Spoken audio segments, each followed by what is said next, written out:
Qui va vous convaincre? Votre rendez-vous jusqu'à 21h, 4 personnalités, 4 points de vue et 90 secondes pour convaincre.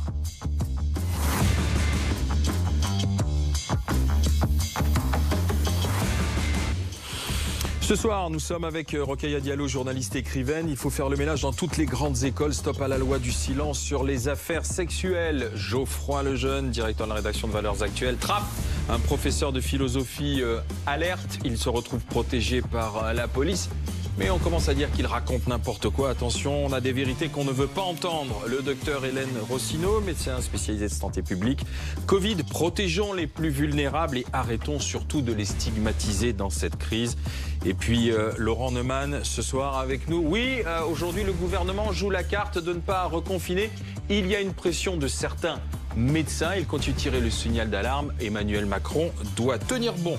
Et on va commencer avec Rokhaya Diallo. On a l'école prestigieuse Sciences Po qui est secouée par des scandales d'affaires sexuelles. Le hashtag Sciences Po secoue l'institution sur tous les campus de France. Il a été lancé par Anna Toumazov. J'ai lancé ce hashtag dimanche, mais ça faisait des années que les associations féministes de tous ces IEP se battaient pour se faire entendre et qu'elles se retrouvées face à des murs. Donc en plus du mur qui était imposé aux victimes, disons, même lorsque les associations cherchaient à réunir en fait tous ces témoignages et à aller parler aux administrations, rien n'était fait. Je crois que règne, à l'heure qu'il est dans les IEP, une réelle culture du viol, où les violeurs bénéficient d'une impunité, les victimes sont soumises à la loi du silence, et tout le reste, que ce soit tous les camarades ou l'institution en elle-même, l'administration, reste dans une espèce d'indifférence coupable. Culture du viol, indifférence coupable, il est temps de faire le grand ménage. 90 secondes pour convaincre Rokhaya Diallo. Alors effectivement, Frédéric Millon, le directeur de Sciences Po, a annoncé sa démission pour n'avoir pas signalé l'attitude de violence incestueuse d'Olivier Duhamel lorsqu'elles lui ont été signifiées. Et il a répondu effectivement à une pression, une pétition qui avait été lancée par 1000 étudiants de Sciences Po pour demander sa démission. Et simultanément, il y a cette affaire de violence sexuelle dénoncée d'abord à Sciences Po avec le hashtag Sciences Po. L'IEP de Bordeaux, sur une page Facebook, en fait, a recensé plus de 200 témoignages de personnes victimes de violences sexuelles, sexistes, y compris de viol. Et puis d'autres IEP, Toulouse, Grenoble, ont déclaré d'autres phénomènes similaires. Alors c'est pas la première fois que ça arrive. L'année dernière, Mediapart avait fait un reportage sur les grandes écoles, HEC, ESSEC, EDEC, en disant que dans ces grandes écoles, les violences sexuelles et sexistes étaient répandues. Une tribune avait été signée par 500 anciens étudiants et étudiants de grandes écoles dénonçant le sexisme, le racisme, l'homophobie, qui étaient extrêmement favorisés en fait par des circonstances. Il y a eu un hashtag Balance ton école d'art, des bizutages, du harcèlement, des week-ends d'intégration. Et en 2018, un sondage disait que 80% des filles et 62% des garçons à HEC disaient qu'il y avait des formes de sexisme qui étaient extrêmement répandues. Alors, il s'agit de futurs hauts responsables, mais c'est quelque chose qui est très répandu dans la société, dans toutes les couches de la société. Et je pense qu'il y a effectivement un problème systémique qui est la culture du viol, qui est une série d'attitudes qui justifient les violences sexistes. Et je pense qu'il est temps aujourd'hui de mettre la parole des victimes au centre et de la tenir en considération. Sciences Po, ce n'est qu'un début. Il faut en terminer avec la culture du viol systémique dans ce genre de grands établissements. Laurent Neumann.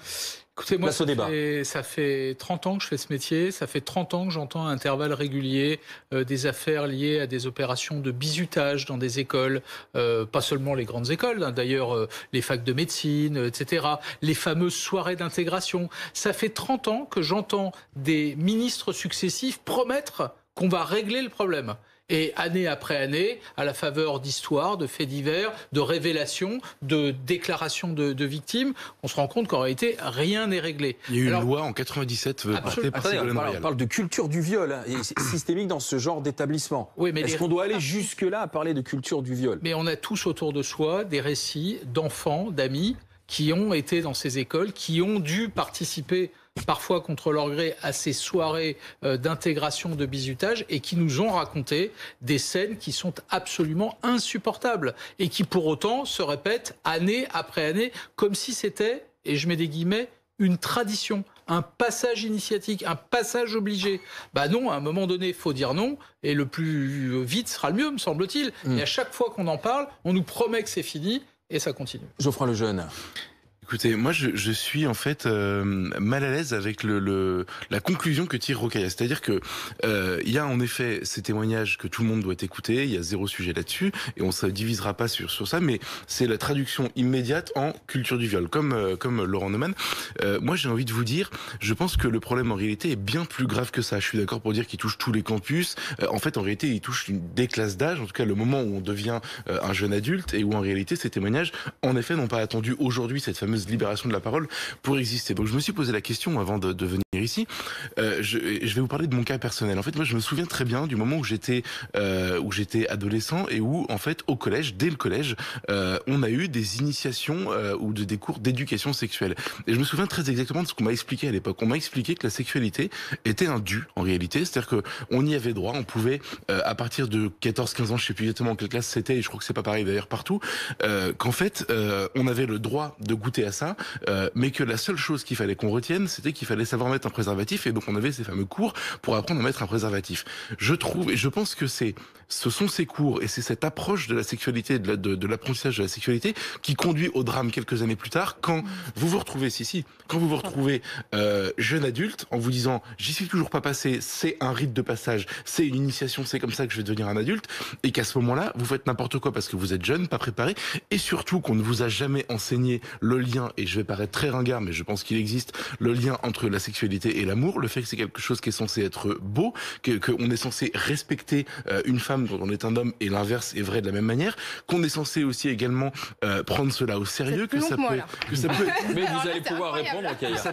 Que ça peut aussi s'inscrire dans un projet dit, et que ça n'est pas juste jouir de son corps. En réalité, je pense que c'est cette idéologie qui fait beaucoup de mal, et qu'il faudrait réhabiliter toute une éducation en réalité autour de ça, et pas uniquement dire culture du viol, patriarcat. C'est tout ce que je vous reproche. Alors, je crois que malheureusement, les violences sexuelles et sexistes n'ont pas commencé avec les années SIDA. Il se trouve qu'il y a des générations qui ont été élevées pour apprendre à se protéger. L'éducation sexuelle. Hein. Oui, non, mais l'éducation sexuelle et justement le fait de se protéger, notamment dans les rapports sexuels, c'est quelque chose qui est venu très récemment, et les générations précédentes n'ont pas été épargnées par le fait de perpétrer et de perpétuer d'ailleurs des violences sexuelles et sexistes. Honnêtement, ça ce qu'on appelle, non, mais c'est certain. Je veux dire, la société, vous n'allez pas me dire que les viols ça a commencé quand on a commencé. Les viols n'ont pas commencé. Mais non, là, mais les viols, ça a toujours. Je vous ai écouté.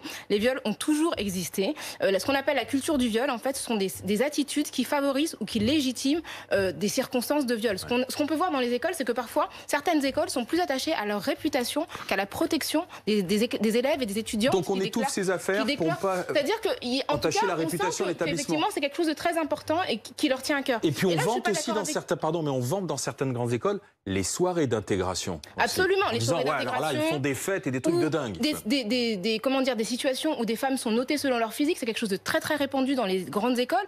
Et évidemment, ça traverse toutes les couches de la société. Donc je pense que dans le cas des grandes écoles, ce qui est caractéristique, c'est qu'on a des personnes auxquelles on répète toute la journée qu'ils vont appartenir aux futures élites. Et donc on développe une forme de culture de l'impunité. On leur fait comprendre aussi que ces années sont une parenthèse durant laquelle ils peuvent se défouler, mais ça n'empêche pas de dire que ces violences existent dans d'autres milieux et dans d'autres circonstances. Et je crois que moi, là où je suis pas du tout d'accord avec Geoffroy Lejeune, c'est que la sexualité et l'amour sont deux choses différentes. Et je pense qu'il ne faut pas sanctionner le fait. Non, mais c'est pas la même chose. Bien.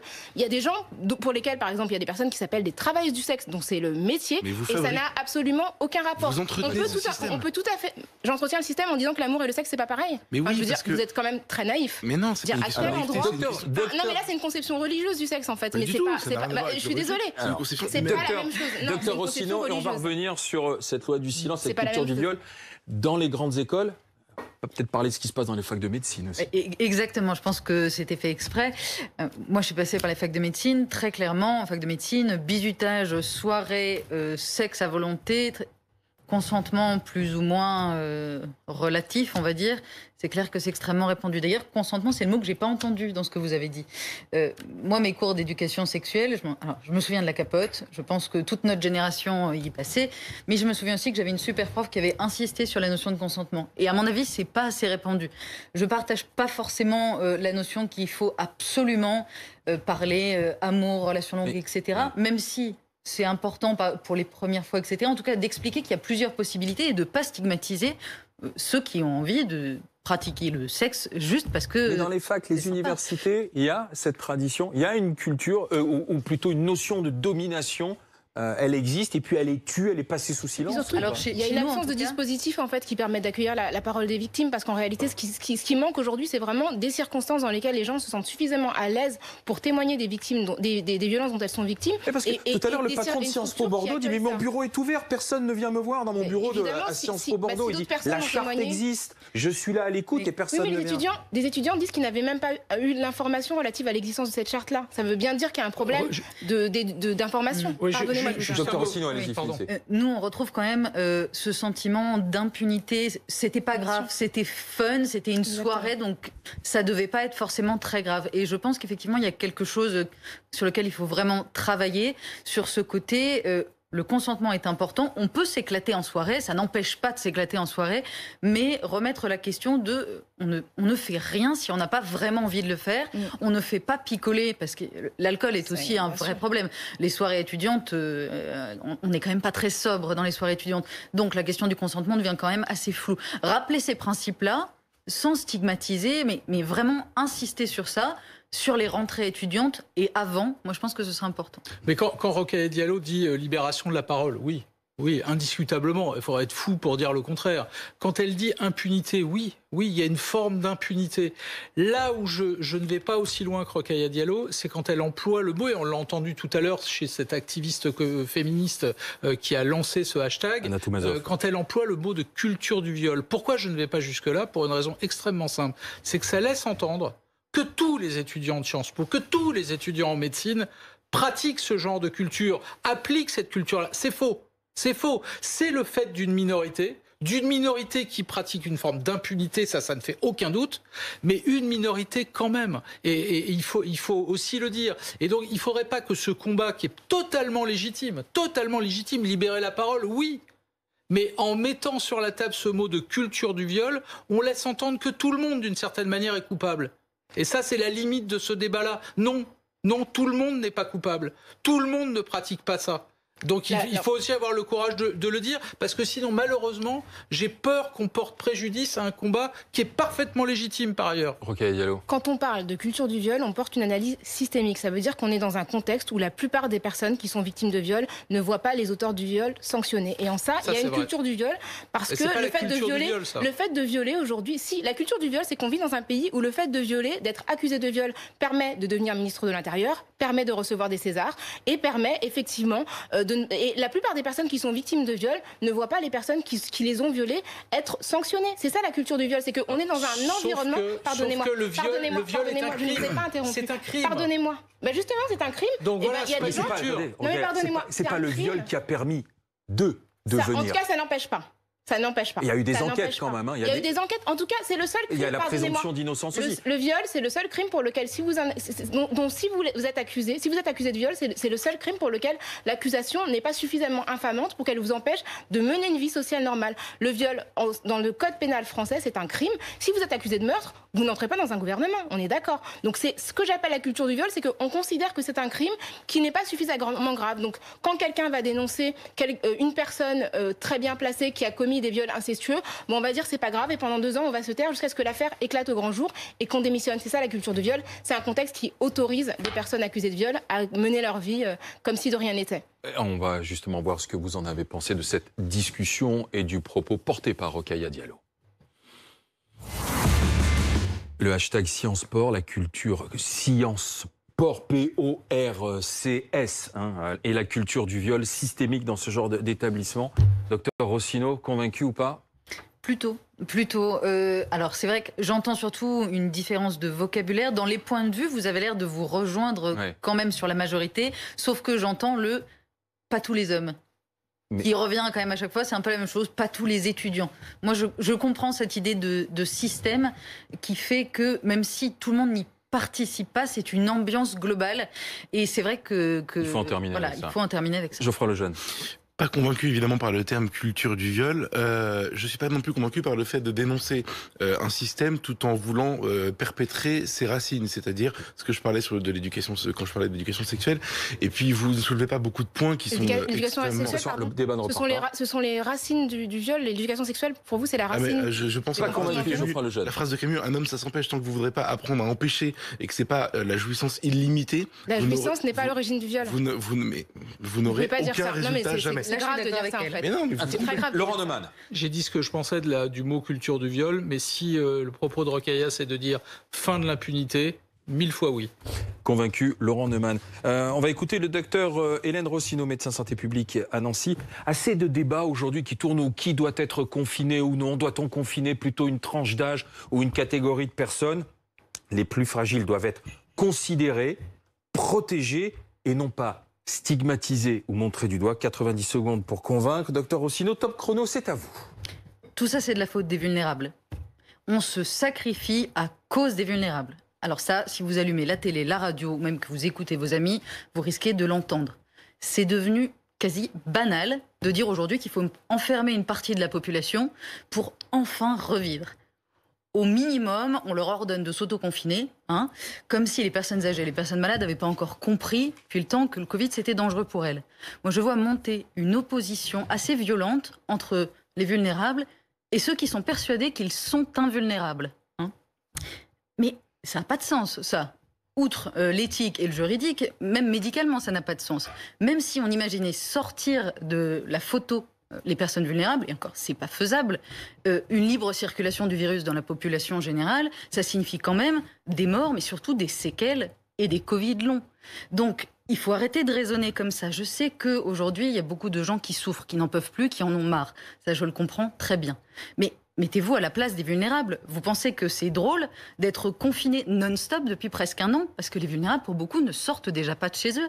Et est-ce que vous pensez que c'est pas extrêmement violent, en allumant la radio, d'entendre un type au hasard qui va vous dire que votre vie vaut moins que celle d'un autre, juste parce que vous avez une maladie? Très sincèrement, ça n'a aucun sens. Pourquoi continuer à s'opposer? Le Covid nous a déjà pris énormément de choses. Moi, j'aimerais bien que ça ne nous prenne pas. La dernière chose qui nous reste, c'est vraiment notre humanité. On y va, Geoffroy Lejeune. Place au débat. C'est drôle, vous venez de décrire exactement ma position, mais je n'ai pas réussi à en changer en 90 secondes. C'est-à-dire que, vous savez, on a beaucoup dit, au moment du confinement du printemps dernier, c'est vraiment une mesure, en tout cas les opposants, une mesure moyenâgeuse parce qu'on est tous enfermés chez soi, etc. En réalité, le Moyen-Âge était beaucoup plus moderne que nous parce que quand il y avait des épidémies et des maladies, ils confinaient ceux qui étaient à risque, ils mettaient dans des lazarets, vous savez, dans les ports, les gens qui arrivaient en quarantaine, les malades étaient isolés, etc. Et donc, on avait des traitements ciblés préventifs sur les populations à risque, ou en tout cas ceux qui pouvaient transmettre les virus, les épidémies. Et puis, la population générale, comme vous dites, échappait un peu à la sanction collective. Moi, ce qui me fascine depuis le début de cette crise, c'est justement qu'on n'a pas de traitement ciblé. Et mais c'est une vraie question, parce que vous êtes médecin, pas moi. Pourquoi est-ce que ce serait discriminant d'imaginer, comme vous le dites, les personnes à risque se sont déjà confinées, ou en tout cas font déjà plus attention, de distinguer ça sans obligation, sans rien, de laisser les gens prendre leurs risques, choisir leur mode de vie, de permettre tout simplement que le pays reparte, que les gens travaillent, que ceux qui et notamment la jeunesse, ou en tout cas les gens qui ne sont pas à risque et qui n'ont pas peur, puissent vivre leur vie. Vous dites les séquelles sont très graves, il y a des Covid longs, je suis d'accord, on va trouver toujours des exemples de gens qui ont beaucoup souffert. C'est plus des exemples quand même, là. Pardon, excusez-moi, honnêtement, sur les statistiques, en tout cas de la mortalité, ça reste quand même ultra minoritaire dans la jeunesse. Je ne vous parle pas de mortalité, je vous parle de séquelles. Donc séquelles, ça veut dire qu'on a survécu, justement. Et de Covid long, c'est des gens qui ont 20 ans, 30 ans, qui des mois après, 6 mois après, n'arrivent pas encore à monter 2 étages, voire même parfois 2 marches, parce qu'ils sont essoufflés, qui font des rééducations cardiovasculaires. Mais non, c'est pas ultra minoritaire. Il y en a énormément. Il y a beaucoup de recherches qui commencent sur le sujet. Et sincèrement, c'est nier une vraie réalité que de se penser complètement invulnérable parce qu'on a 20 ou 30 ans. On a presque 30 ans tous les deux. On n'est pas invulnérable face au Covid. Aussi. On a une vraie chance de s'en sortir si on l'a, mais on a aussi un vrai risque d'avoir des séquelles qui sont sévères. Et surtout, on est lié au monde quand même.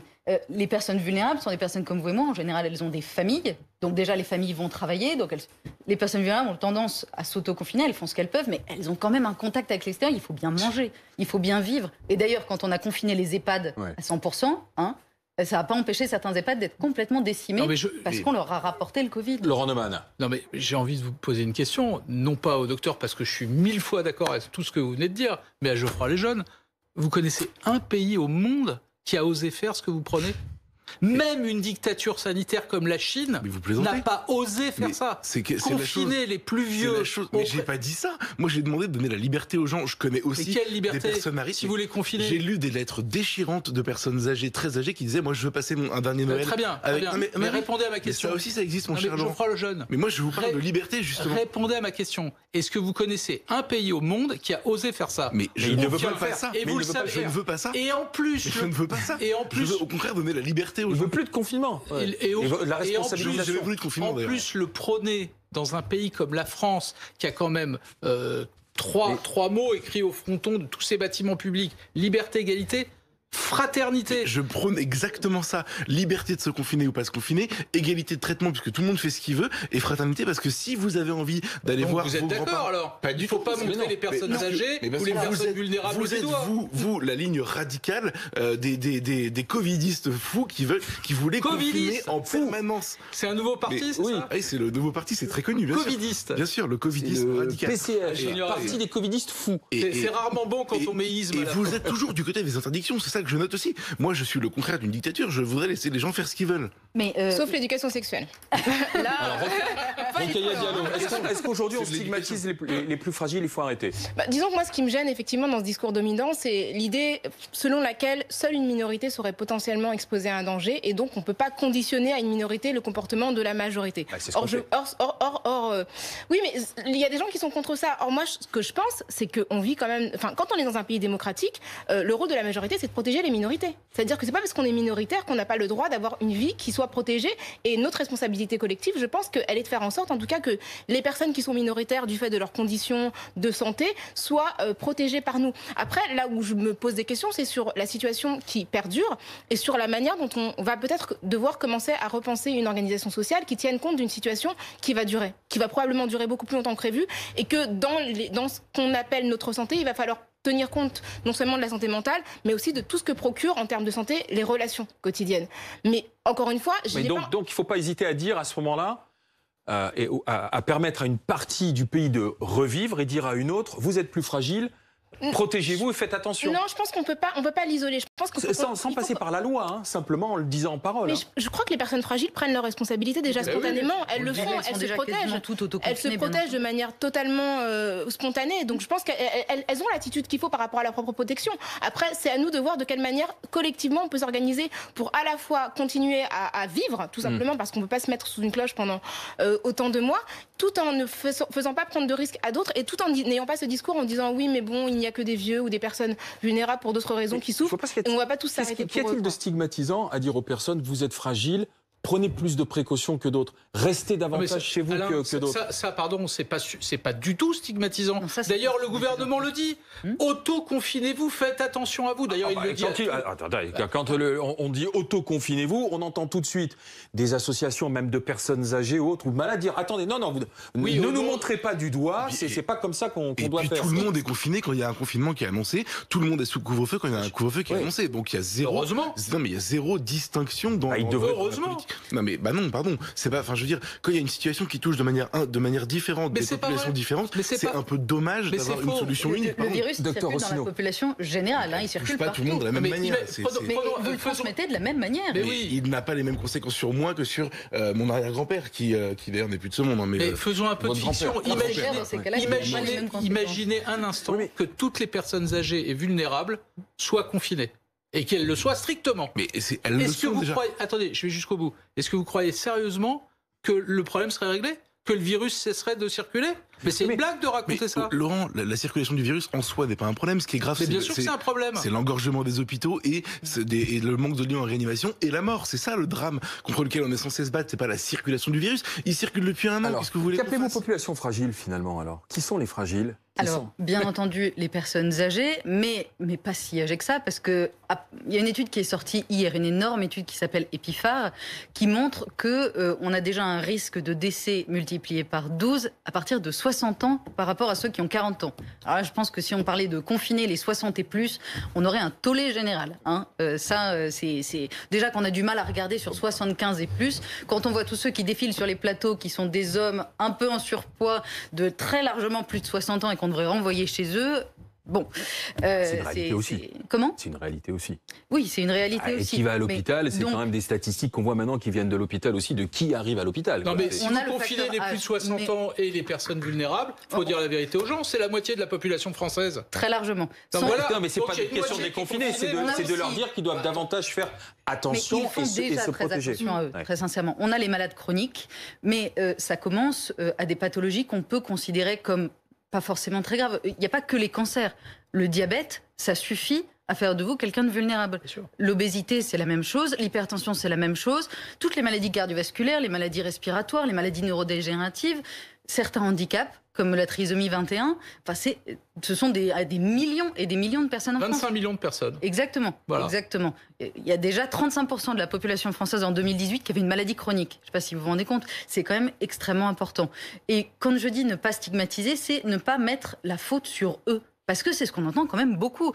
Quand on entend certains éditorialistes nous expliquer que si à 85 ans on n'a pas envie de mourir, c'est que notre vie craint. Et franchement, excusez-moi de ne pas apprécier d'entendre ce genre de choses. Quand on voit des personnes qui ont mucoviscidose, qui ont une sclérose en plaques, bref, qui ont des maladies quand même graves, qui sont chez elles depuis des mois et des mois, qui n'ont pas vu une personne de leur famille depuis, et qui sont terrorisées tous les jours à l'idée de pouvoir de sortir, mais de risquer de l'attraper. Ouais. Elles ne les accueillent pas. Ouais. Ces personnes-là, elles ont quand même envie de vivre. Elles n'ont pas envie d'abandonner, elles n'ont pas envie d'entendre « laissez-les crever, c'est la sélection naturelle ». C'est épouvantable d'entendre ça. Comment est-ce qu'aujourd'hui on peut dire à quelqu'un « ma vie vaut plus que la tienne parce que toi, t'es malade ». J'espère bien que vous ne dites pas ça. Non. Mais on l'entend. Et on a même certains médecins qui commencent à le dire. Et moi, je trouve ça horrible. Il y a une tribune qui est sortie dans un journal médical il y a quelques jours d'un médecin qui disait il y a 40-50 ans, quand les enfants mouraient, on en refaisait d'autres. Quand les personnes malades mouraient, c'était pas un drame. On n'en faisait pas tout un plat. Et on est en train de faire des générations de personnes dépendantes. C'est peut-être vrai, on a oublié ce que c'était que la mort, on a oublié ce que c'était que le risque, on a oublié que la maladie, quand elle arrivait sur les plus fragiles, les risques augmentaient aussi de perdre... La question devient philosophique. En fait, aujourd'hui, on est en train d'essayer de tous nous empêcher de mourir, alors qu'on n'est pas égal devant la mort et qu'il y en a qui sont plus exposés à la mort que d'autres aussi, quand même, docteur Rossineau. Alors ça devient une question philosophique. Oui, mais c'est aussi une question philosophique. Sauf qu'on a mis la philosophie de côté pour privilégier le sanitaire et l'égalitarisme. Mais on a les moyens de sauver les gens. Est-ce que vous êtes en train de dire que parce que ça coûte cher et que c'est long, on ne soigne plus les cancéreux alors qu'on sait les soigner ? Non, mais ne me dites pas que vous ne faites pas le choix à l'hôpital. Ne me dites pas que vous ne faites pas des fois le choix à l'hôpital en face aux malades. Seulement, on ne le sait pas, c'est pas public et ça se fait dans l'antichambre et dans le secret entre médecins. Le choix, il se fait sur l'entrée en réanimation. On l'a beaucoup entendu. Oui, mais vous faites des choix. Mais oui. Médecine, vous faites des choix. En médecine, monsieur, on a un principe qui s'appelle le bénéfice-risque. D'accord ? Là, c'est pareil. Non, il y a un moment où le soin peut être plus négatif. Par exemple, en réanimation, une personne qui a 90 ans, son organisme ne supporterait pas physiquement la réanimation. Finalement... Donc on l'accompagnera, mais quand on peut soigner et que le bénéfice est beaucoup plus important que le risque, bien entendu que on va soigner. Allez, le verdict maintenant, après notre débat autour de la proposition, autour de la prise de parole du docteur Rossineau. Est-ce qu'on stigmatise les plus fragiles ? Est-ce qu'il faut arrêter Geoffroy Lejeune ? Je ne crois pas du tout. Je pense qu'on stigmatise toute une population pour en préserver une partie d'entre elles. Et vous avez effleuré le vrai débat philosophique du sens de la vie. Je pense que votre position n'y répondait pas. Pardon. Laurent Neumann. Je mets 2 fois oui, parce que non seulement c'est la double peine, ils sont à la fois plus fragiles, et en plus ils entendent toute la journée que c'est à cause d'eux qu'on fait tout ça.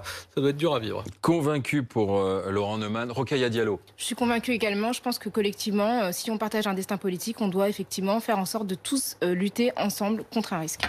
Venons-en au cas de Trappes, ou plutôt d'un enseignant, d'un professeur de philosophie dont vous avez beaucoup entendu parler. Il s'appelle Didier Lemaire. Il dit être menacé, protégé parce qu'il a soutenu l'enseignant décapité Samuel Paty, parce qu'il avait lancé un appel à la résistance contre l'islamisme radical, parce qu'il appartient à un parti, à un mouvement prônant la laïcité. Et rien que la laïcité, il se trouve aujourd'hui caricaturé. Dans l'éducation nationale, on dit qu'on est stupéfait de ces prises de position. Le maire de Trappes, Ali Rabeh, dénonce lui des mensonges et il rappelle qu'il lutte, lui aussi, contre l'islamisme radical. On écoute le maire de Trappes. Bien sûr qu'il existe et bien sûr qu'il est réel. Et vous savez, l'homme de terrain que je suis connaît la réalité du repli communautaire qui peut exister à Trappes et la réalité de la radicalité qui existe à Trappes. Et la combat d'ailleurs tous les jours avec les services de l'État, avec les services de lutte antiterroriste. Ouais. Cet enseignant qui dans son discours dépeint une version caricaturale et caricaturée de la ville de Trappes dans lequel ne se reconnaissent pas les 32 000 habitants, mais plus grave que ça, ne se reconnaissent pas les spécialistes du renseignement territorial, ne se reconnaissent pas les enseignants du lycée dans lequel il enseigne, ne se reconnaissent pas les élèves. Et je voudrais juste corriger un élément. Didier Lemaire, le professeur concerné, n'est pas menacé à Trappes par ses élèves ou par les parents d'élèves, parce que le climat médiatique, et vous y concourez tous d'ailleurs, laisse entendre qu'il est menacé dans son établissement et qu'il ne peut pas se rendre à Trappes sereinement. Ce n'est pas le cas. Il le dit lui-même de sa propre bouche. Il n'a jamais eu la moindre difficulté avec Trappes, avec ses élèves. Il n'a jamais été menacé par personne. Geoffroy Lejeune, Trappes, on se voile la face. 90 secondes de chrono pour convaincre, c'est parti. Écoutez, moi j'ai été un peu estomaqué par cette affaire. Pour tout vous dire, je découvre comme tout le monde l'existence de ce problème grâce à la révélation du journal Le Point qui fait le premier article sur Didier Lemaire.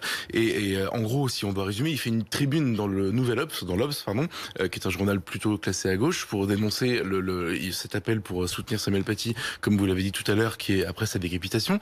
Et il décrit une réalité qui est en effet très alarmiste. En effet, à ce moment-là, moi je me dis, tiens, on est en train de découvrir pour la énième fois le vrai visage de l'islamisation de certains endroits, et notamment celui de Trappes. Je rappelle que Trappes, on n'a pas attendu Didier Lemaire pour avoir des révélations sur cette ville qui, il y a 50 ans, était une paisible bourgade et qui aujourd'hui est une des villes qui envoie le plus d'enfants en Syrie, en tout cas de jeunes en Syrie. À ce moment-là, je me dis, faudra, combien de fois on va redécouvrir tous les 2 ans que Trappes est aujourd'hui devenu un repère islamiste. Et en réalité, il y a ce tournant où tout à coup, il est accusé de mythomanie par le maire qu'on vient d'écouter, par aussi le préfet qui l'accuse quasiment et avec un argument extraordinaire qui est il sape tout notre travail. Et moi j'ai envie de poser la question. Aujourd'hui il y a 2 types de gens qui s'opposent à l'islamisme. Il y a ceux qui sont des lanceurs d'alerte qui prennent la parole comme il l'a fait, avec souvent de manière tonitruante, et puis ceux qui disent on avance à petits pas, on travaille au quotidien avec des acteurs locaux, vous allez voir c'est pas si grave que ce qu'on dit, etc.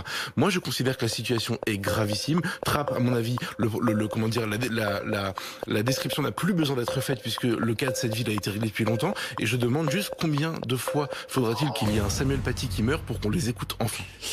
On y va, place au débat. Trappes, on se voile la face. Laurent Neumann. Trappes, c'est quoi? C'est 30 000 habitants? 32 000 habitants, une ville plutôt pauvre, dans un département plutôt riche, les Yvelines. Et à Trappes, vous avez raison, il y a 67 enfants qui sont partis, 67 jeunes qui sont partis en Syrie. C'est pas loin d'être un record, c'est vrai. Mais Trappes, c'est aussi Omar Sy, Jamel Debbouze. C'était des gens qui sont sortis et qui continuent aujourd'hui à s'en sortir. Moi, contrairement à vous, et ça nous ramène au sujet d'avant, j'aime pas qu'on monte les gens les uns contre les autres. Moi, je vais vous dire, je crois que ce professeur est extrêmement sincère. Et je crois que ce maire, ça doit pas être facile d'être maire de Trappes, hein. Franchement, j'aimerais pas être à sa place. Je crois qu'il a sans doute en partie raison aussi, et je suis convaincu qu'il fait le maximum. La vérité, c'est que pendant des années, des maires de gauche et de droite, et là je peux vous rejoindre, au nom de la paix sociale, ont fermé les yeux, voire même ont laissé faire.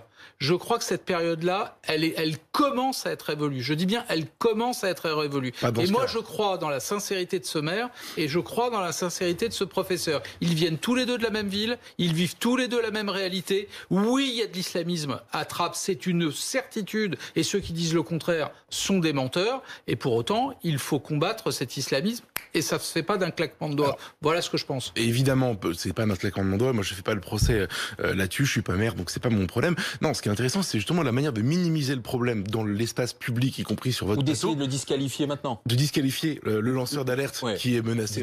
Voilà, rappelons-le quand même. Et ensuite, c'est très intéressant ce que vous avez dit sur Jamel Debbouze, Omar Sy, Nicolas Anelka aussi également, et d'autres. Hein. Et d'autres. Moi, je suis justement très intéressé par ça. Quand vous regardez les images de l'enfance de Nicolas Anelka, il y a eu un documentaire sur lui il y a très peu de temps, sur Netflix, sur Netflix absolument, ou que vous écoutez les témoignages de Jamel Debbouze, ils n'ont pas grandi dans la ville d'aujourd'hui. C'est-à-dire qu'ils ont connu le trap de l'époque où il y avait encore plusieurs communautés qui vivaient ensemble. Et dans les sketchs de Jamel Debbouze, qui sont très drôles, il raconte les Portugais, les dialectes, etc. C'était en fait la vérité. C'était du vivre ensemble. C'était un mélange. Ce qui se passe aujourd'hui depuis plusieurs années à Trappes, parce que et c'est pas juste Valeurs Actuelles qui vous le dit, c'est également une formidable enquête de Paris Match il y a quelques années. C'est évidemment un livre des journalistes du Monde, Ariane Chomin et Raphaël Baquet, qui sont pas suspectes d'idéologie dans ce cas-là. La communauté, qui vous raconte justement que les communautés sont parties toutes pour laisser la main juste à celle des islamistes qui aujourd'hui régentent la vie en société. Et ça, aujourd'hui, le maire ne veut pas le reconnaître en expliquant que c'est plus compliqué et il minimise. Moi, je considère que c'est une façon de continuer à fermer les yeux. Rokhaya Diallo. Alors, je suis d'accord pour dire que nul ne doit être inquiété pour avoir exprimé ses idées publiquement et qu'effectivement, le fait que ce professeur soit menacé est scandaleux. Mais alors, quand j'entends dire que la communauté des islamistes a pris la main sur Trappes, je trouve qu'il y a quand même un problème de pondération dans ce que vous êtes en train de dire. Effectivement, il y a un problème. Il n'y a pas une communauté d'islamistes qui a pris le pouvoir à Trappes. Écoutez les témoignages. Non, mais c'est faux. Ça se écoutez les témoignages des jeunes filles musulmanes à Trappes qui aujourd'hui ont peur de se rendre dans des cafés. Pardon, ok, allez-y. Non, c'est faux. Ce que vous dites est faux. Par exemple, ce que vous dites est faux. Je suis journaliste quand même. Je veux dire, j'ai actuellement un journaliste et moi, je suis qui quoi enquête là-dessus. Non mais. Pardon, mais excusez-moi, mais vous n'êtes pas le seul journaliste autour de la table. Non, mais montrez vos enquêtes sur Trappes. Et moi, je vous garantis que j'entends en ce moment des témoignages de jeunes filles musulmanes qui disent on ne peut pas aller dans des cafés, dans certains cafés. Bien sûr. Ce que dit aussi Didier, le maire, l'enseignant. Oui, mais le maire dit le contraire. Le maire de Trappes, par exemple, Ali Rabet, qui lui, contrairement à Didier le maire, habite à Trappes et est militant à Trappes, est engagé à Trappes depuis très longtemps et élu à Trappes depuis plus de 7 ans, et une personne qui effectivement lutte contre les phénomènes d'extrémisme. Mais il dit qu'il travaille avec les renseignements territoriaux pour combattre l'islamisme radical. Non, mais le maire le dit. Ali Rabet dit qu'il combat cette question-là. Il a relevé quand même plusieurs. Elle est existante. Bien sûr, mais ce que je veux dire, c'est qu'il le reconnaît. Il ne reconnaît pas tout ce que dit le professeur. Moi, dans ce que j'ai entendu dire le professeur, par exemple, j'ai entendu dire, c'était d'ailleurs sur l'antenne de BFM, qu'il avait, alors il est enseignant en collège, il a parlé de petites filles de 6 ans qui, lorsqu'elles rentraient chez elles, étaient désinfectées par leurs parents musulmans par rapport à ce qui se passait à l'extérieur. Enfin, excusez-moi, mais c'est quelque chose qu'il a entendu dire et qu'il répète dans l'espace public alors que ça n'a été prouvé par personne. Moi, je trouve que c'est vraiment fantaisiste et c'est dommage de colporter ce genre de clichés dans l'espace public. Et comme ça a été dit, pardonnez-moi, comme ça a été dit, il n'a été menacé par aucune personne de Trappes. Il a été menacé, ce qui est scandaleux, à partir du moment où il a pris la parole dans l'espace public. Et effectivement, dans la prise de parole dans l'espace public, il y a un problème parce que quand on prend la parole dans l'espace public sur des sujets qui sont potentiellement clivants, on reçoit des menaces et c'est ce qui lui est arrivé. Mais les menaces, il n'a jamais été menacé dans l'espace de son collège. Quand il dit, par exemple, moi j'ai entendu le maire de Trappes dire... S'il est menacé sur les réseaux sociaux, c'est tout aussi grave. C'est ce que je viens de dire. Ouais. C'est exactement ce que je viens de dire. Et je le dis d'autant plus que j'ai fait condamner 2 personnes qui m'ont menacé de mort et de viol. Donc je suis très bien placée pour le dire. Par rapport à ce qu'il disait, le maire, que j'ai encore écouté avec attention, Ali Rabet, a dit que le professeur dit qu'il n'y a pas de coiffeur mixte. Le maire a fait un sujet dans une émission où il était devant une femme qui tenait un salon de coiffure qui accueillait des personnes de toutes les origines. Donc c'est faux. Ça veut dire que cet homme qui dit que ça n'existe pas a été face à quelqu'un qui lui a démontré le contraire. Docteur Rossignol. Alors, moi je suis pas journaliste là-dessus et surtout je suis jamais allée à Trappes moi-même pour vérifier parce que je pense qu'il y a énormément de personnes qui commentent sans y avoir mis les pieds. Mais ce qui se passe à Trappes se passe peut-être dans d'autres quartiers. Ouais. Moi j'ai de la famille à Trappes. Donc moi j'ai grandi à côté, je vois très bien comment c'est. Enfin, pardon. Bon, allez-y. Donc vous êtes peut-être plus légitime que moi pour en parler. Je suis d'accord sur un point, c'est le fait que dès qu'on parle dans l'espace public sur des sujets un tout petit peu complexes, on finit tout de suite par se faire menacer, en particulier sur les réseaux sociaux. Et ce coup-ci, il n'y a pas que les journalistes, même les médecins y ont droit maintenant. Donc ça, c'est à condamner immédiatement. Après, quant à savoir qui a raison entre un maire et un professeur, je pense très sincèrement, je suis assez proche de vous là sur ce point-là, qu'il y a du vrai des deux côtés, que tout n'est pas blanc, tout n'est pas noir. Mais encore une fois, je ne connais pas Trappes, donc c'est très difficile de juger. Ce que je retiens, c'est que les professeurs devraient pouvoir enseigner librement. On est en République. Se faire menacer, quoi qu'il arrive, pour des propos qu'on a tenus pendant ces cours, par exemple, c'est intolérable. Mais c'est pour moi très difficile de juger la réalité du terrain sans la connaître. Aujourd'hui, il y a une entreprise de disqualification de ces propos, selon vous, ou au contraire, il y a un fact-checking à faire sur tout ce qu'il a raconté, tout ce qu'il a dit, Didier Lemaire. Parce que lorsque le préfet dit qu'il est en train de saper tout notre travail, on voit bien qu'il y a quand même un travail qui est fait. Or, ce qu'on lui reproche à Didier Lemaire, c'est d'y être allé peut-être de manière un peu grossière et forte sur les plateaux. Parce que le préfet dit il y a du boulot, on est en train de travailler. Et sans l'avoir jamais signalé à l'Éducation nationale, c'est-à-dire que quand on est enseignant, la première personne qu'on va voir, c'est sa hiérarchie, c'est pas les médias. C'est ça que je comprends pas, c'est qu'effectivement, les gens qui travaillent avec lui disent qu'ils n'ont jamais entendu parler de ça.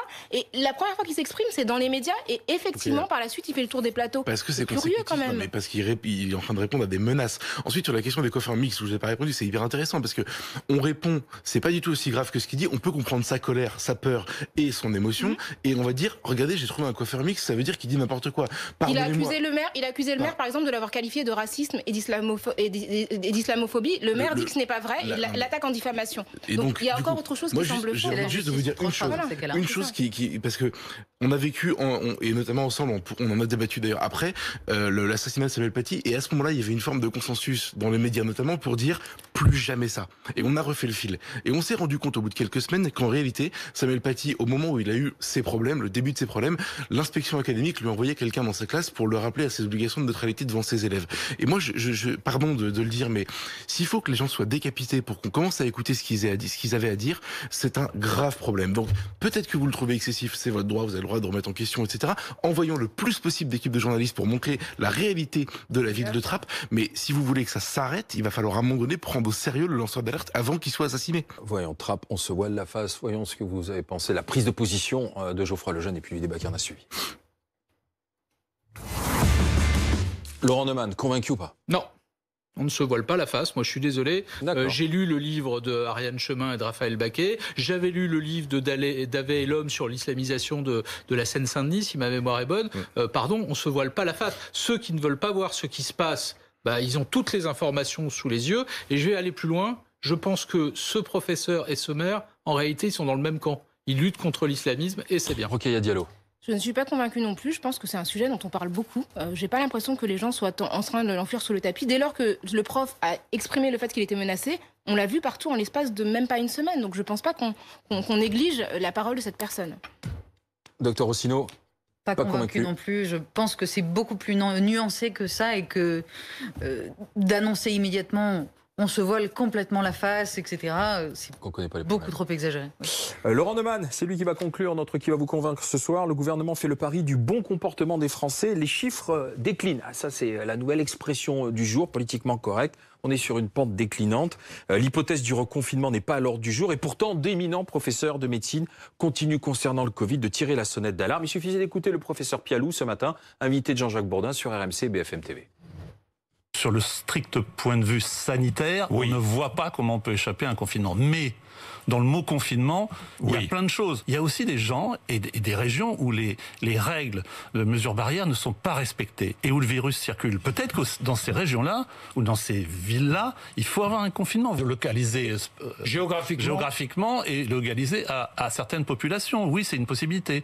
Le professeur Pialou qui fait partie de ceux qui disent attention, danger. Laurent Neumann, le président doit résister, tenir bon face à la pression des médecins. Alors, avant de dire que je suis obligé de rappeler que je ne suis pas médecin, je ne suis que journaliste et c'est certainement pas moi qui vais trancher entre les médecins qui vous disent il faut confiner et ceux qui vous expliquent parfois dans le même hôpital, c'est arrivé ici sur ce plateau, les mêmes qui vous disent non, il ne faut pas confiner, on peut attendre. En revanche, je pense qu'il faut tordre le cou à une phrase, à une petite musique qui est en train de monter.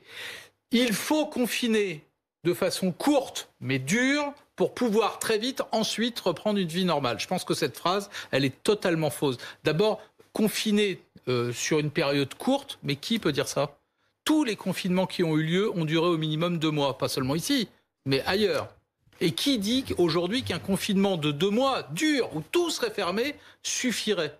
Et alors la deuxième chose qui me paraît fausse, c'est une fois qu'on aurait fait ce confinement dur pendant une courte période, 2 mois, voire 3 mois, pardon, c'est pas court, on pourrait reprendre une vie normale après. Ah bon? Mais qui dit ça? Mais pas du tout. au bout de ces 2 mois ou de ces 3 mois de confinement dur, où tout serait fermé, les commerces, les écoles, mais on reviendrait sans doute à la situation d'aujourd'hui, c'est-à-dire à un couvre-feu. On a payé pour savoir, après le confinement de l'automne, qu'il ne faut surtout, de l'été, pardon, enfin du printemps, qu'à l'été, il fallait surtout pas déconfiner comme on l'a fait. Donc on aurait un confinement extrêmement dur d'abord, puis un couvre-feu comme aujourd'hui. Je suis désolé, dans 3 mois, il y aura toujours très peu de gens vaccinés, le virus continuera à circuler et on ne sera pas sorti d'affaire. Donc oui, chaque jour non confiné, c'est un jour de gagné. Docteur Rossineau. Bon, bah alors là, je suis pas du tout d'accord. Je suis pas du tout d'accord. Pour moi, il manque plein de choses dans votre raisonnement. Vous avez parlé à la toute fin des vaccins. L'idée d'un confinement très strict, c'est que quand on vaccine la population, si le virus circule de manière très forte, on a un risque de ce qu'on appelle la sélection, c'est-à-dire en gros de créer des variants. Vous voyez comme en ce moment on parle énormément des variants. L'idée c'est pas de faire le variant français en plus qui nous rendrait résistants au vaccin. D'ailleurs Israël l'a fait pendant sa campagne de vaccination dont tout le monde a parlé. Il y avait un confinement extrêmement strict en même temps parce que plus la circulation du virus est basse pendant qu'on vaccine, mieux c'est. Et puis en plus, on n'est pas forcément bien protégé entre la première et la deuxième dose. Donc, on fiche en l'air des doses. Si on attrape le Covid entre la première et la deuxième dose... Mais là, j'ai l'argument, pardon. Dans combien de temps, en France, on sera capable de dire que 60 ou 70% de la population dont on parlait tout à l'heure, c'est-à-dire les personnes âgées ou les personnes vulnérables, seront vaccinées? Dans combien de temps? Ça dépend si vous interrogez. Moi, je vais vous le dire, j'ai regardé le calendrier de fourniture des doses de vaccins. On peut imaginer, vraiment on croise les doigts, mais on peut imaginer que dans le courant de l'été, 60 ou 70% des personnes âgées, vulnérables, seront vaccinées. Donc ça veut dire quoi? Ça veut dire que jusque-là, on confine tout le monde? Non, ça veut dire que le confinement, ça fait gagner du temps. On l'a vu après le premier confinement. Le deuxième était d'un confinement mixte, hein. Il n'était pas aussi strict. Après le premier confinement, le nombre de cas est redescendu quand même drastiquement. Donc l'idée, c'est vraiment de gagner du temps pour pouvoir vacciner le plus vite possible et le mieux possible. Après, vous avez aussi zappé la question des variants. Attendez, je réponds à votre deuxième argument. Gagner du temps. Oui. Donc ça voudrait dire qu'il faut expliquer aux Français que quand tout va très mal, il faut confiner. Oui. Mais que quand tout ne va pas très mal, il faut confiner aussi. Alors c'est quelque chose qu'on ne connaît pas bien en France, ça s'appelle la prévention. C'est très très important dans le monde de la santé, mais on a beaucoup de mal en France avec ça. Prévenir pour mieux guérir, hein, c'est l'expression. L'idée, c'est pourquoi est-ce qu'on est obligé d'attendre que l'hôpital explose, qu'on prenne mal en charge les patients en réanimation, qu'on soit obligé de faire des petits services à droite à gauche, des hôpitaux militaires, pour confiner? Est-ce qu'il ne vaut pas mieux faire quelque chose d'un peu plus court, non pas pour retrouver une vie normale? Parce que ça... Mais Macron dit non pour le moment, le président fait de la politique, là, il ne veut pas. Ah ben oui, mais le président, il nous avait aussi dit qu'on confinait à partir de 5000 cas par jour, qu'on confinait à partir de 3000 patients en réanimation, on est à 25 000 cas par jour et à 3300 patients en réanimation. Donc on confine tout le temps. Non. Rokhaya Diallo. Fait baisser. Le président doit résister aux médecins? Alors, je ne sais pas si c'est comme ça qu'il faut le formuler, mais je pense que c'est une bonne chose que le président s'attache à essayer de faire confiance aux gens et à considérer qu'ils vont prendre leurs responsabilités. Donc, c'est pas tant une défiance vis-à-vis des médecins que l'idée de considérer qu'on vit dans un contexte où la population est suffisamment responsable pour s'astreindre à des limitations conséquentes. On n'est pas confiné aujourd'hui, mais c'est vrai qu'on subit enfin, en tout cas, on subit. Oui, on subit, on n'est pas actif. On subit un couvre-feu dès 18h. Donc, la vie sociale, quand même, des gens est très très entravée au quotidien et les relations sociales sont vraiment réduites à leur portion congrue. Donc je pense qu'on est quand même dans un régime de restriction qui est quand même assez strict. Donc moi j'ai quand même plutôt tendance à être d'accord dans le sens où je pense que le président a eu raison pour des raisons politiques et pour des raisons de morale aussi, je pense générale des Français, de se dire que oui, peut-être qu'il faut leur faire confiance à ce moment-là. Soyons concrets. Je vais suivre votre hypothèse. Soyons concrets. On reconfine durement là, maintenant, tout de suite. Allez, on peut même aller plus loin. On profite des vacances scolaires pour confiner durement. Ok. D'accord. Mais pas un mois. Dans un mois, on n'aura pas réglé le problème. Donc disons au minimum 2 mois. 2 mois, ça nous pousse fin mars. On est d'accord? Fin mars. Combien de personnes seront vaccinées en France? Très peu. Le gouvernement nous dit on sera peut-être à fin mars autour de 5 ou 6 millions de personnes. Donc on sera très très loin d'avoir réglé le problème. Donc fin mars, quand on sort de ce confinement dur, on revient au statu quo ante comme aujourd'hui. Donc on repart pour une séquence indéterminée de couvre-feu. Mais vous vous rendez compte pour les Français ? C'est absolument terrible. Donc moi, je comprends le gouvernement qui dit on va retarder le plus tard possible ce moment de confinement. D'ailleurs, peut-être qu'on ne pourra pas y échapper. Mais si on peut y échapper, pardon, entre 12 heures de confinement et 24 heures de confinement par jour, moi, personnellement, j'ai choisi. Geoffroy Lejeune. Moi, je présente mes excuses à Laurent Neumann, qui est beaucoup moins covidiste radical que ce que je croyais. Ah, je suis rassuré. Il n'y a plus que vous, docteur, en réalité. Covid fou. Mais c'est ça. Mais non, j'ai une vraie question, et pour le coup, c'est plutôt pour vous. Il y avait ce choix politique, en réalité, parce que, bon, je comprends, vous êtes dans votre rôle, vous pensez qu'il faut confiner, qu'il faut être sur une ligne très dure, etc. Et à la limite, pourquoi pas. Macron, il est dans une autre problématique. Lui, il faut qu'il gère ça et la vie du pays. Et quand vous prenez en compte la vie du pays, ce qui n'est pas votre métier, mais c'est le sien, vous ne pouvez pas, c'est Laurent a raison, vous ne pouvez pas infliger cette espèce d'aller-retour permanent et cette fermeture du pays comme on l'a connu depuis un an. Donc la question que je vous pose, c'est juste, il y avait une forme de pari il y a 10 jours quand il a décidé de ne pas reconfiner, pari qui semble pour l'instant gagnant. C'est-à-dire que cette explosion que certains comme vous, alors je ne sais pas ce que vous avez dit, mais ceux qui sont sur votre ligne nous ont promis à ce moment-là, au moment où on n'a pas reconfiné, cette folie dont parlait Delfrécy, ça va exploser, ça va être une catastrophe, n'est pas arrivé. Pourquoi ? Alors déjà, moi je parie pas sur la vie des gens, parce que c'est exactement ce qu'Emmanuel Macron est en train de faire à l'heure actuelle. Parier sur l'avenir, et on est quand même sur une pandémie qui est très difficile à maîtriser. Ça, en médecine, on ne fait pas. D'accord. Il est obligé de le faire. Et sincèrement, là, c'est son choix. Il parie sur la vie des gens, vous dites. Il parie sur la vie des gens. Donc ça veut dire qu'il prend un pari alors qu'on meurt. Exactement. En tout cas, alors que 400 personnes meurent par jour. Alors qu'on a dépassé l'entièreté du Stade de France en décès sur une seule pathologie. D'accord, mais c'est pas pire aujourd'hui qu'avant. C'est ça la question que je vous pose. La situation actuelle ? Par rapport au moment où il a dû choisir de reconfiner ou pas. Moi, ce que je vois arriver, c'est les variants. Regardez l'augmentation assez dingue, en particulier en Île-de-France, de la proportion du variant anglais. On le voit dans tous les autres pays, d'accord ? Ça monte. Il y a un plateau et après, ça monte en exponentiel. Pour moi, on est au pied de l'exponentiel. J'espère me tromper. Mais en tout cas, moi, ce que j'ai du mal à accepter, c'est que on soit passé à différentes jauges à la suite, qu'on tolère ces 400 morts par jour, et que, pire, on dise qu'on s'en sort super bien, on s'en vante même en ce moment, que ça se passe bien. Je ne veux pas dire que... Donc Macron devrait écouter les médecins. Alors, en tout cas... c'est ça, parce que Laurent... Il y a un point commun entre les journalistes et les médecins. C'est qu'on doute. Et dans ce que j'ai dit, j'ai un doute. Et je vais vous dire, le doute, c'est pas celui que vous avez énoncé. C'est pas celui sur les variants. Les variants, on verra bien, j'y connais rien, je ne sais pas, on verra. Mais en revanche, j'ai un doute.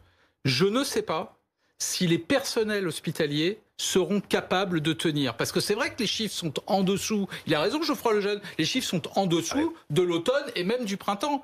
Mais n'empêche qu'ils sont très hauts et depuis de longs mois. Est-ce que vous ne pouvez pas émettre cette hypothèse. Est-ce que les Parce que s'ils ne tiennent pas, vous ne pouvez pas dire mince, je me suis trompé, ils n'ont pas tenu. C'est l'angle mort de la décision qu'a prise le gouvernement. Et de votre raisonnement. Et de mon raisonnement, je le reconnais. C'est est-ce que les personnels soignants à l'hôpital, je dis bien à l'hôpital, vont être capables de tenir aussi haut pendant aussi longtemps. Or, il y a moins de personnel de santé dans les hôpitaux aujourd'hui qu'au mois de mars.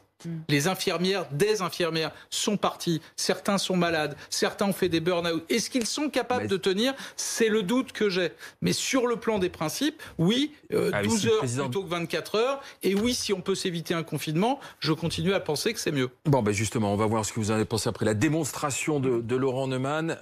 Macron doit résister aux médecins. On y va, c'est l'heure du jugement ou du verdict, ça dépend. Si c'est en correctionnel ou aux assises.